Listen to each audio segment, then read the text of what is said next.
Hi, I'm Dave and I'm autistic. Some people ask me, how bad are really our sensory issues?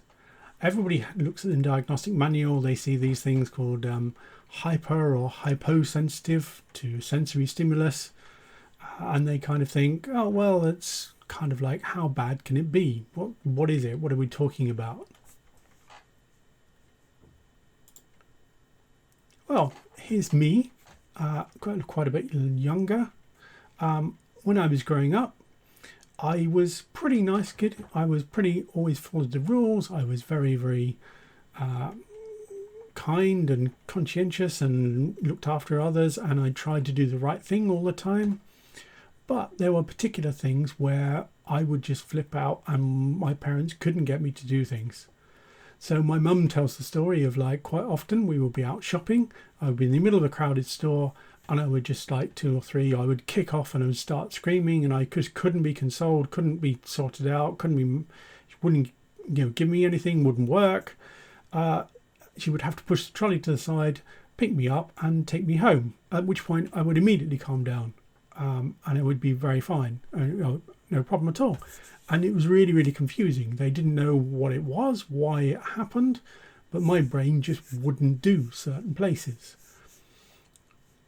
We have another story where, even in nursery, I would absolutely point blank refuse to sit with everybody else when they sat in the reading corner, but I would happily stand just outside the room. And they always found that really confusing. They didn't understand why it was, what was going on, but I point blank refused to sit with the other children while reading. I was great. I loved reading. I learned to read really easily, and I was a really good reader, but it wasn't anything to do with that. But they just would not sit with the other children. Looking back, it's probably because I have massive issues with certain textures, and they probably had, like, the nylon carpet tiles that were really uncomfortable at the time. So that kind of thing was the kind of thing where my brain went, right, I am not doing that. That sensory thing is so bad that I'm going to avoid it at all costs, even if I'm going to get punished, even if there is a kind of a problem. That's still less bad than just doing the sensory thing.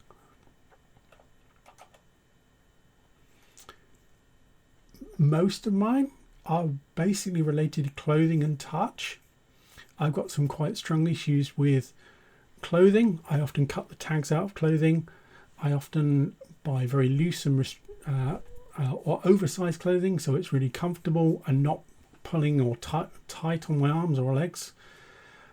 I wear the occasional jumper that is okay, that has a texture that's okay, but I really struggle with jumpers. Quite a lot of jumpers I just can't wear. They're too scratchy. They just don't work. So I will shop by touch. I will touch everything, work out whether or not it's safe, and only then will I then think about buying it. But even then, it's going to be very loose and it's going to be loose fitting. I wear t-shirts most of the time, and pretty much that's it. And I've got one or two comfortable, safe jumpers that I'll use, and I will use them over and over until they literally fall to pieces.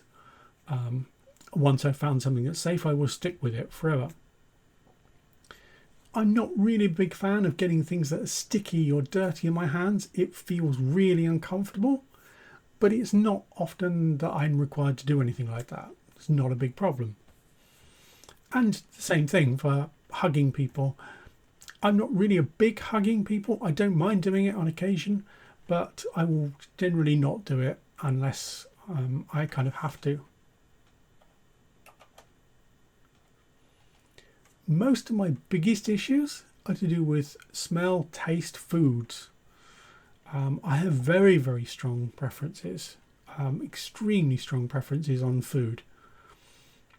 And quite a lot of autistic people do have very strong preferences with food. This can lead to something called ARFID, which is kind of avoidance of certain kinds of foods, or restricted food intake, which can kind of cause problems on its own. Other autistic people kind of have particular scents or tastes or whatever they seek out. So you might find someone who's autistic absolutely loves really, really strong curries or really, really hot chilies. They might really love that stuff. Another thing that I have mildly is that my sense of my own smell is kind of fairly low, and sometimes I get a bit smelly and bad BO because I don't realise that my BO is that bad. So I introduced a very quick, strict regulation of showers every 2 days, no matter what, and that seems to help.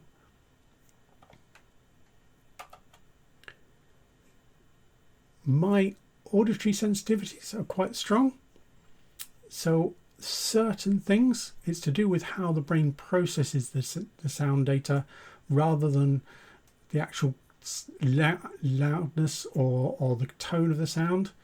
So it means that I'm absolutely fine with very loud sounds. I'm absolutely fine in rock concerts. I love the music, it's great fun, but angry voices I really have a problem with. My attention just gets grabbed and I can't hold it on what I'm trying to do. It just gets grabbed and pulled away. So that means if there's something on the TV with somebody having an argument, my brain is immediately pulled away, even if I can barely hear it. Other autistic people will either make sounds or seek out particular kinds of sounds. It'll press a button in their brain and they'll really love it. Or even kind of quite quiet sounds, things like refrigerators or motors, or odd sounds as things like heat up and cool down can be really annoying and frustrating because they're not predictable, they're not the same. I don't have too many visual issues, but some people with autism have visual issues, and this is often related to how complex, how busy, how patterned the visual field is. It can have to do with the way your brain processes patterns. So if you have an interrupted pattern, so there's a couple of bricks out of place in that drive, it can really kind of grab your attention and pull your attention away. So if you're in a room and there is some kind of interrupted pattern, your brain can be kind of continuously disrupted. It can be hard to focus on other things. It can be hard to focus on what you're supposed to be focusing on if there's something wrong and your brain is gradually just always pulling attention to that. Certain kind of fluorescent lighting can be really quite uncomfortable or painful to autistic people. Certain kinds of patterns can have a much more of a kind of almost gut feel impact to them. So very, very strong patterns, particularly very, very high contrast patterns, and certainly certain environments are extremely visually busy. So supermarkets are one of those where you have lots and lots of attention grabbing, very high visibility colors and lights and lots of numbers and information everywhere. A lot of autistic people find that really quite uncomfortable and quite an overwhelming environment to go into. So they may limit the time, they may limit the amount of energy that they can kind of put into doing something like that. So one of these things when I'm doing these presentations is, can I give people who don't have a sensory issue the feeling of what it feels like to have a sensory issue? And it turns out I can cause a whole bunch of your neurons to fire at once, which is kind of what happens in the autistic brain, where you have a whole bunch of interconnected neurons, the lump of neurons that will fire together. So this is kind of what it feels like to have a sensory issue. All this is doing is it's pressing a whole bunch of your visual neurons together, the ones that kind of deal with kind of colors and contrast and lines and shapes, and it's just pressing them all at once. And most people find this really quite uncomfortable. Talking to other autistic people, I think we rate this as kind of like about a 5 out of 10 on the sensitivity scale. There are certainly, it's about as bad as my uncomfortable feeling with clothes, and I'm going to move on because most people find it really uncomfortable after a bit. So yeah, autistic people rate that about 5 out of 10. Some people have sensory issues that go way up to like 10 out of 10. They feel extremely intense. They feel like that, the way you felt watching that horrible image. It's anywhere from kind of an uncomfortable, the nope feeling in your brain, no, that's really uncomfortable, I can't deal with this, to actually full-on adrenaline shots, so you can get a bunch of adrenaline forced into your body as your brain goes like, right, this is really horrible, get out of here, I can't deal with this. Some people have described really strong sensory stuff as almost like pain, and the way their behavior will be modified as if it hurts as much as a kind of fairly strong painful symptom. What's actually happening is your brain is going, nope, there's too many neurons firing, there's too much, this is overloading, how do we get out of this? And quite often it will just dump adrenaline and go fight or flight. And you can trigger this with even kind of fairly minor stuff or fairly common things in the environment. Autistic people can get this in kind of extreme reaction to. So, aged 2 or 3, as soon as I was able to kind of think and work out my place in the world, my mum reports that I very, very quickly developed very, very hard rules on what I would eat and what I would not eat. And my kind of 2-year-old brain looked at the world, looked at the 3 or 4 foods that really, really triggered these kind of extreme issues, and kind of came up with a kind of list of rules, basically. It kind of went, right, okay, what's the same about all these foods? Right, okay, all these are vegetables, all these are fruit. You're not going to eat any fruit or vegetables because there is the risk that they will cause these massive sensory issues. So my brain kind of worked out, well, I'm not eating any veg, I'm not eating any fruit. There's this really narrow path right down the middle.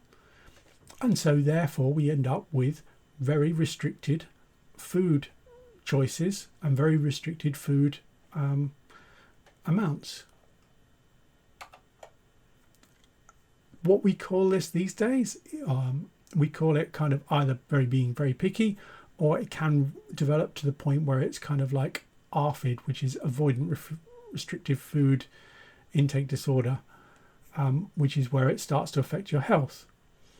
It means that I have a list of safe foods.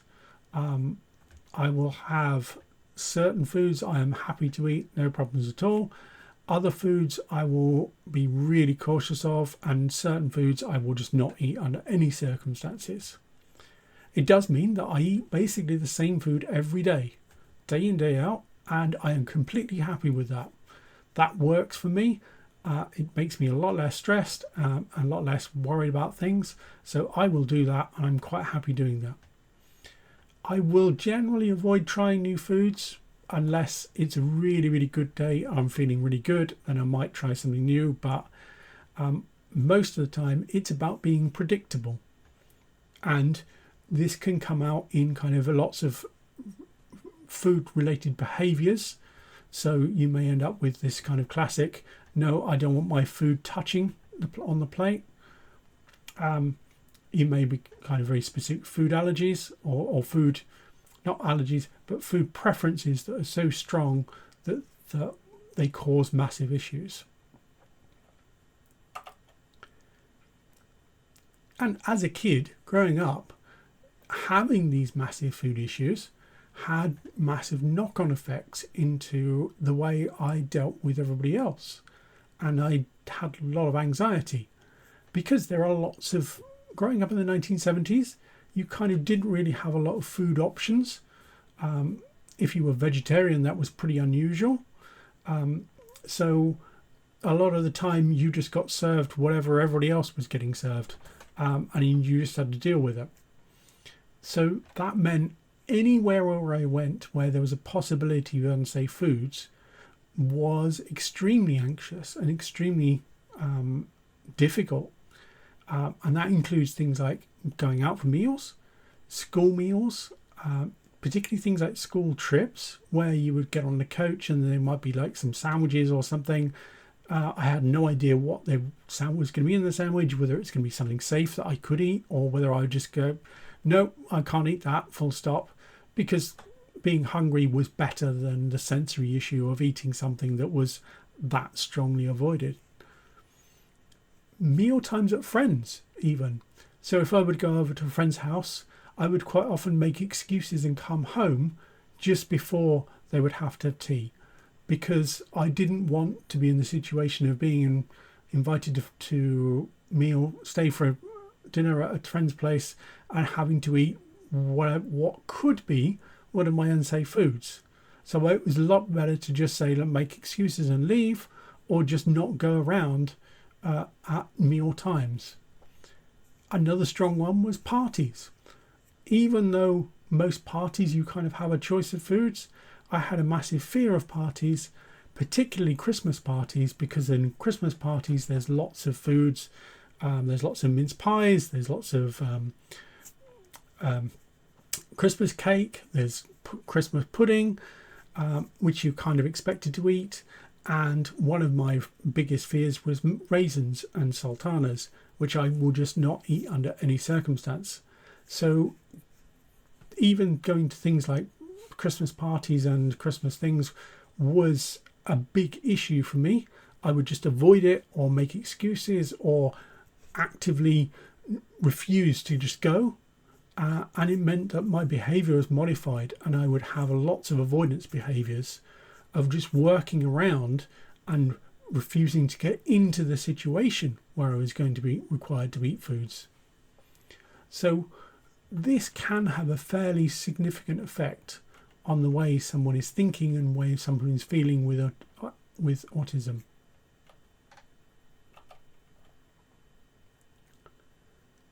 So that's probably enough for today. As always, be kind to everybody. You can't really see what's going on in their head. Be kind to yourself, and subscribe. If I'm wrong, let me know.